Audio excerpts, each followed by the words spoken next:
भारत का कोई भी राजनीतिक दल दलितों के हित में नहीं है। किसी को दलितों की फिक्र नहीं है।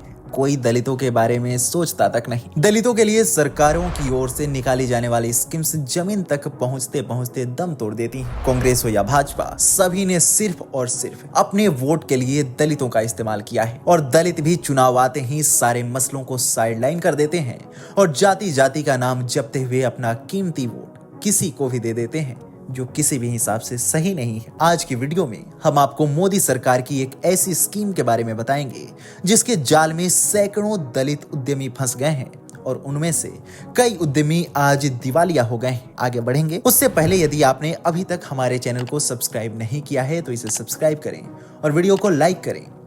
दरअसल 5 अप्रैल 2016 को पीएम मोदी ने स्टैंड अप इंडिया योजना की शुरुआत की थी। यह योजना अनुसूचित जाति, जनजाति और महिला उद्यमियों को अपना व्यवसाय शुरू करने, विनिर्माण, सेवा एवं व्यापार क्षेत्रों और कृषि से संबंधित उद्यम स्थापित करने में आने वाली चुनौतियों का समाधान करने के लिए शुरू की गई थी। लेकिन 2024 के चुनाव से पहले ही ये स्कीम अपना दम तोड़ चुकी है और उद्योगपति बनने का सपना देखने वाले सैकड़ों दलित सड़कों पर आ गए हैं। ध्यान देने वाली बात है कि स्टैंड अप इंडिया योजना के तहत पेट्रोलियम मंत्रालय की छत्र छाया में ब्लॉक एलपीजी ट्रांसपोर्टेशन कार्य शुरू किया गया था। इसमें 3 तेल कंपनियां शामिल थीं, आईओसी यानी इंडियन ऑयल कॉरपोरेशन, बीपीसीएल यानी भारत पेट्रोलियम कॉरपोरेशन लिमिटेड और एचपीसीएल।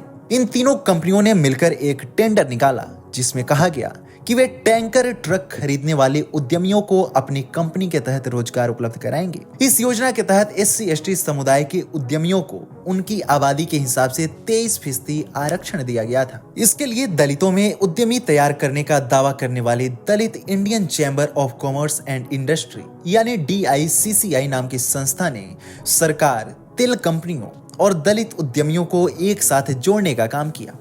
DICCI ने बैंकों के साथ MOU पर हस्ताक्षर किए हैं जिसमें बैंकों को बताया गया कि प्रत्येक वाहन को प्रति माह लगभग 5000 किलोमीटर का काम मिलेगा और यह एक लाभदायक व्यवसाय होगा। पहली बार उद्यमिता के क्षेत्र में उतरने वाले SC/ST उद्यमियों के लिए वाहन होने से DICCI और तेल कंपनियों के प्रति माह 50 से 60 हजार रुपये बचत का हिसाब लगाया था। सरकारी योजना के तहत लोन भी आसानी से मिल जाता था। ऐसे में काफी बड़ी संख्या में दलित समुदाय के लोगों ने बैंकों से लोन लिया और इस व्यवसाय में पैसा लगाया। 2 बैंकों, बैंक ऑफ बड़ौदा और बैंक ऑफ इंडिया ने ट्रक टैंकर खरीदने वाली SC/ST उद्यमियों को लोन दिया।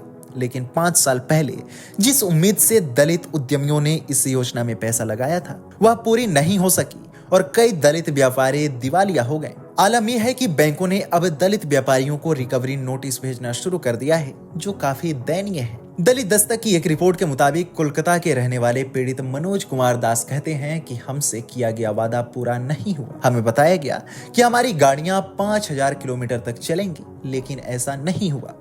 इसकी शिकायत जब DICCI के सलाहकार राजेश पासवान से की गई तो उन्होंने कहा यह योजना पुरानी हो गई है। वहीं भगवती इंटरप्राइजेज के कुलदीप सिंह रंगा कहते हैं कि इसमें मुख्य भूमिका DICCI और IOCL यानी तेल कंपनियों की थी। इसमें जो MOU साइन हुआ था उसमें डिक्की तेल कंपनियों और फाइनेंस मिनिस्ट्री के साथ हुआ था। इसमें सभी टर्म्स और कंडीशन डिक्की ने रखी थी। कहा गया था कि कोई भी दिक्कत आएगी तो इसका समाधान निकाला जाएगा। SC/ST ट्रांसपोर्टर की मदद की जाएगी। लेकिन जब मुश्किल वक्त आया तो किसी ने मदद नहीं की। RTI से मिली जानकारी के मुताबिक बैंक ऑफ बड़ौदा ने 457 दलित उद्यमियों को लोन दिया जबकि इंडियन बैंक ने 189 निवेशकों को लोन दिया। मौजूदा स्थिति यह है कि बैंक ऑफ बड़ौदा से कर्ज लेने वाले 457 उद्यमियों में से 153 उद्यमी जबकि इंडियन बैंक से कर्ज लेने वाले 189 उद्यमियों में से 86 उद्यमी नॉन परफॉर्मिंग एसेट यानी NPA बन चुके हैं। सीधे शब्दों में कहा जाए तो बैंक करप्ट हो गए हैं। इसी वजह से कई दलित उद्यमियों ने अपने ट्रक और टैंकर खड़े कर दिए हैं। कारण यह था कि तेल कंपनियों द्वारा हर महीने 5000 किलोमीटर ट्रक चलाने का दिया गया आश्वासन पूरा नहीं हो सका। परिणाम स्वरूप खर्चा अधिक और आय कम हो गया।